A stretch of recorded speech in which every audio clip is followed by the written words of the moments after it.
puts on you is a man's spirit. So I'm dealing with you straight. You my sister. I'm dealing with you straight. You my brother. It puts a manly spirit on you. When you wearing pants, that's what you gonna hear this though. And all such as are clothed with strange apparel. And that's why we want to get y'all out of that strange apparel. Because I don't want you to get that judgment of God. In God's eyes, is being a married man better than being a baby daddy? I don't know. He ain't Well, guess what? Marriage is honorable in all. So how does God feel about marriage? Hey, a man wrote that Bible. God is right. Now a man wrote that Bible. Hey, you went to school? Yeah. You went to school? A man wrote Did you that learn Bible. math? What? Did you learn math? Yeah. Did you stand up in math class and say, teacher, I don't believe in 2 + 2, because a man wrote that Bible. I ain't got you. wrote the man. Camp life, yeah, we live this camp life. Show up in your hood with this good, yeah, my camp mic, this camp life. Marriage is honorable in all. Y'all think marriage is honorable? What? You married, my brother? Am I married? Yeah, I'm asking. Yeah. You think marriage is honorable, right? What? Is being a husband better than being a baby daddy? Say that again. Is being a husband better than being a baby daddy? Say the same. Hey, nah, stay close. Don't run. I need you over here. You said they're the same. No, they ain't nothing the same. Being a husband means you took responsibility. A baby daddy take care of his kids. Nah. They not the same. Baby daddy take care of. I don't know how you met. Daddy too. How you and a husband. Read. And I take care of all my kids. Watch this. See I'm gonna rephrase my question because you got hype. I'm gonna rephrase my question. In God's eyes, is being a married man better than being a baby daddy? I don't know. He ain't Well, guess what? I'm about to show you right now. Why? Read. Hebrews chapter 13, verse 4. Marriage is honorable in all. So how does God feel about marriage? Hey, a man wrote that Bible. God is right. Now a man man wrote that Bible. Hey, you went to school? Yeah. You went to school? A man wrote Did you that learn Bible. math? What? Did you learn math? Yeah. Did you stand up in math class and say, teacher, I don't believe in 2 + 2, because a man wrote that Bible. I ain't got you. wrote the math book. A man wrote that Bible. A man wrote your math book. A man wrote your literature book. A man made your t-shirt. A man gonna do everything. God ain't gonna come down from heaven and just deal with you alone. At 10 to 1. God. A white man probably wrote that book. Give me that in Psalms 68:11. Look, brothers want to discount the Bible saying a man wrote it. What it really boils down to is we don't want to take responsibility. That's what it boils down to, because that's what the Bible is bringing to the black man, the black woman, the Hispanic man, the Hispanic woman. We're bringing responsibility into our communities. We got to take hold of our communities. We owe ourselves. We owe ourselves, we owe our God. Because if we don't do that, guess what? That's why our communities look like they look. That's why we got sisters out here half naked. That's why we got our brothers out here watching our sisters half naked. That's why when they smoking weed out here, when they go home, they gonna fornicate. And guess what we're gonna do? We're gonna produce more baby daddies, more baby mamas, more hood and gang violence. And we gonna cry about it tomorrow when the white man comes to put order in your community. By the sword, by the gun. Read. Psalms chapter 68, verse 11. The Lord gave the word. Hey, my sister, who did the word come from? Based off the Bible, what did it say? Read it again. The Lord gave the word. Who gave the word, my sister? The Lord, right? Okay, read. Great was the company of those that published it.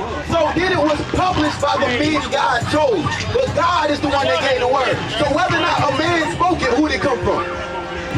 No matter that a man spoke it, God's word is God's word. If a man tell you, sister, you gotta get married, don't whore yourself out, you better than that. You gonna be like, nah, that's from you, I don't wanna do it? Or you gonna be like, what? Hey, God said that, I gotta take care of myself. Ain't that good news either way? Ain't that love? Read. 1 Corinthians chapter 14, verse 37.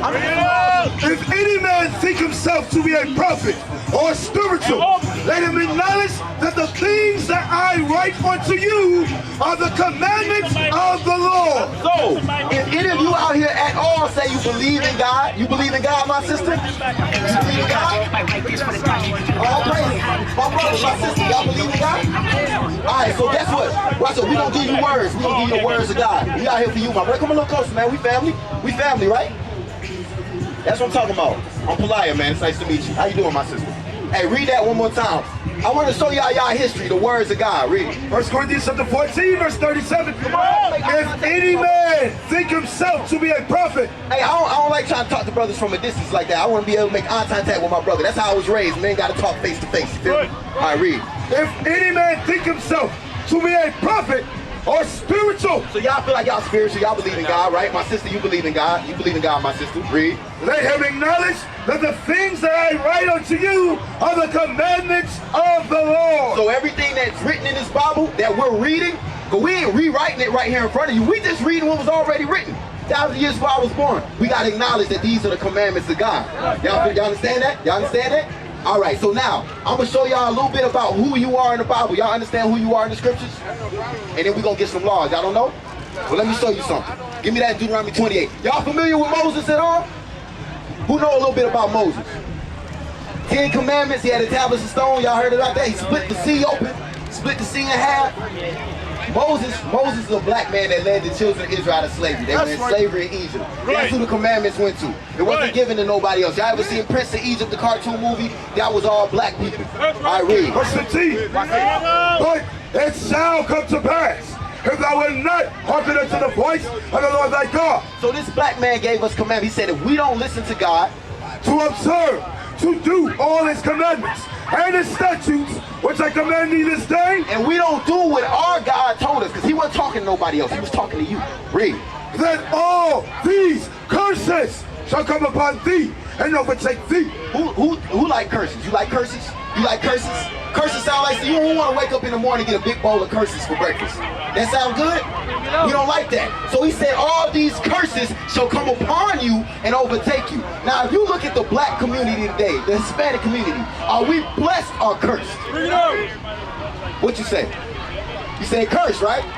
You say cursed? Now, give me a reason why we will be cursed. Bring it out.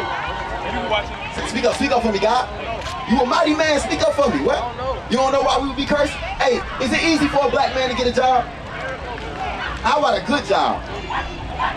Is it easy for a can a black man walk safely in his own neighborhood nowadays?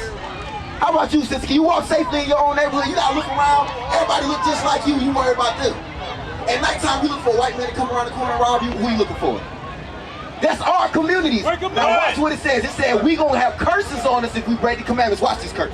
Verse 16, cursed shalt thou be in the city. Cursed shalt thou be in the city. That's what we going through. That's why our communities look like trash. That's why your heat cut off sometimes. You gotta put the fan in the window to suck the hot air out. That's why we go through those things. You gotta open up the oven and heat your house in the wintertime. That's a curse in the city. That's a curse. Because everybody don't live like that. It's a select few people. But guess who he's talking to here?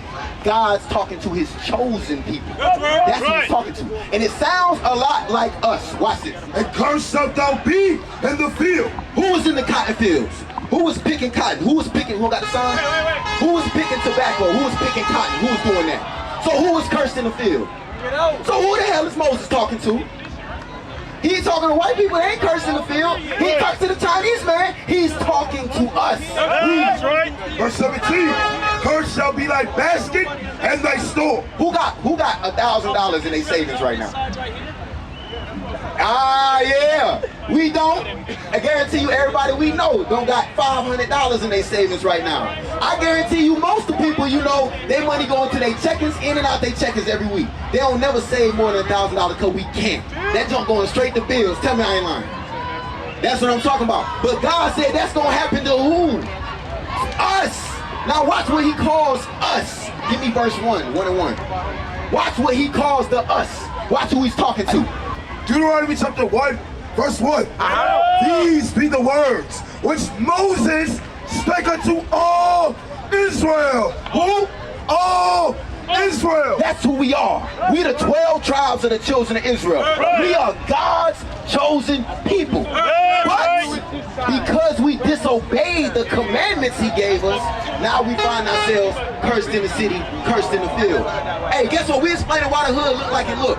Why we gotta look over our shoulders? Why we got the music about the ops being around us this and the third? Because we cursed. We're not keeping the commandments of our God. Now, if that's what's going on in our neighborhoods, don't y'all want to get out of that? You want to get out of that, right? Who want to make it in life? Don't y'all want to be something? Don't y'all want to move beyond the street that you live on? I know y'all see people go down. I know most of the people I grew up with, they dead, they in jail, they stripping, they in a lower state. Right. We trying to get out of that. How do we get out of that in our communities? If we got in there by breaking the commandments, how do we fix it? By obeying the commandments. That's how we get out of there. How you doing, my brother? We explaining how the black man, the black woman, Hispanic man, Hispanic woman, we are cursed.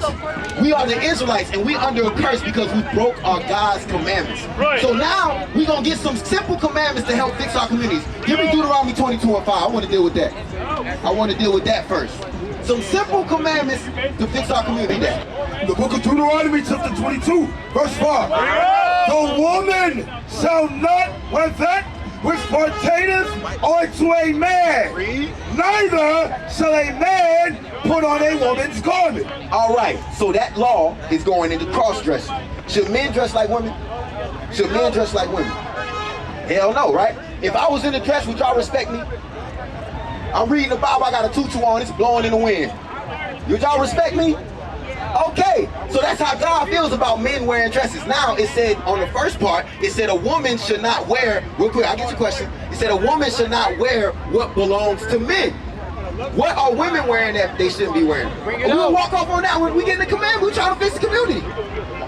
I'm trying to help you. Hey, what should women not be wearing that men wear? Suits. Everybody don't wear suits every day. Yeah, I feel like, help me. What y'all got on that's the same? You said boxers? I can't even see boxers. What y'all got on that's the same? Say huh? Sweatpants. Say it again? Sweatpants, pants, regular pants, short pants, that belongs to men. Right. God ain't never give that to the women. Right. God ain't never give that to you, sis.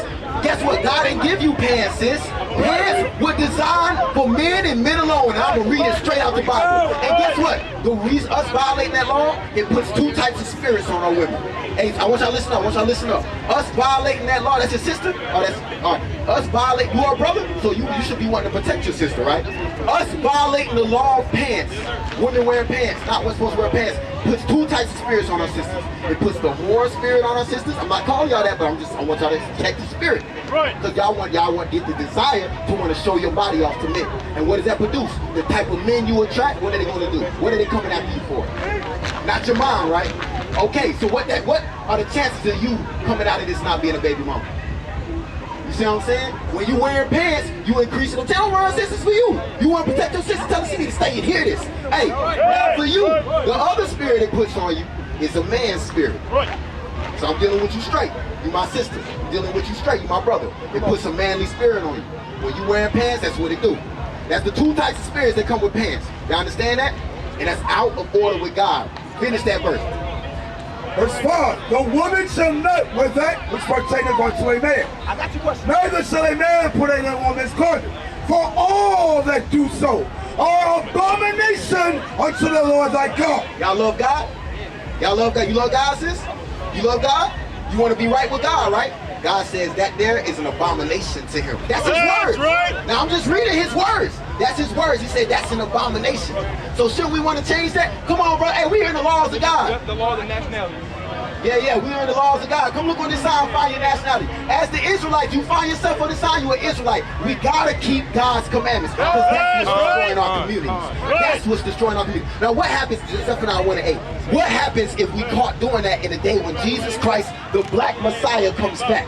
What happens to us?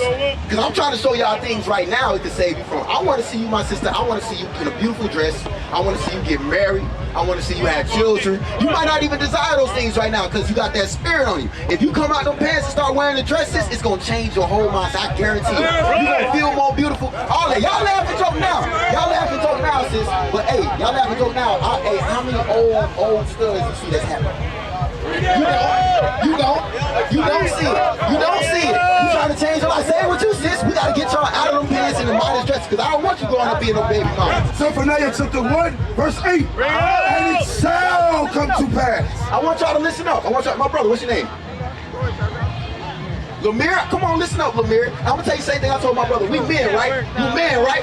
So I need you to speak up, Lemire. I need you to speak to me like a man, all right? All right, all praises. Read. Zephaniah chapter 1, verse 8. How does God feel? Hold on. How does God feel about pants and cross-dressing? And it shall come to pass in the day. Hey, when God says something gonna happen, is it gonna happen? You agree? When God says it's going down, it's gonna go down, right? Okay, read. And it shall come to pass in the day of the Lord's sacrifice. When the Lord comes to sacrifice. sacrifice, what does that sound like he coming to do? If God say, I'm coming to make a sacrifice that day, yes sir, does that sound like he coming to hand out gifts? What does it sound like he coming to do? To what? That's what he's coming to do. And the day Jesus Christ, the black Messiah, because he looked just like y'all. Jesus Christ looked just like y'all. That's why we're trying to show y'all to love the beauty in yourselves. Jesus Christ, when he comes to kill, because he not the people, I need y'all to pay attention, guys. I need you to pay attention. He not the Christ that they taught you in the church. He's coming to kill when he come back. This right now is our chance to change. That's why I'm showing y'all this love. And the day of his sacrifice, In the day of the Lord's sacrifice, that I will punish the princes and the king's children. he said he's punishing everybody, the princess and the king's children. We are the king's children. My sister, we are that royalty. We are the Israelites, God's chosen people. And he's coming to punish us if we not keep his commandments. Just like any father punishes a child that's disobedient. Y'all gonna walk away, this for you. Read, hey, you gonna hear this though. And all such as are clothed with strange apparel. And that's why we want to get y'all out of that strange apparel. Because I don't want you to get that judgment of God.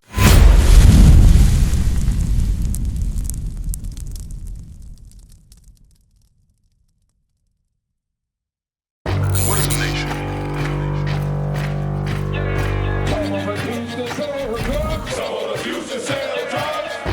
Nation is men leading by example.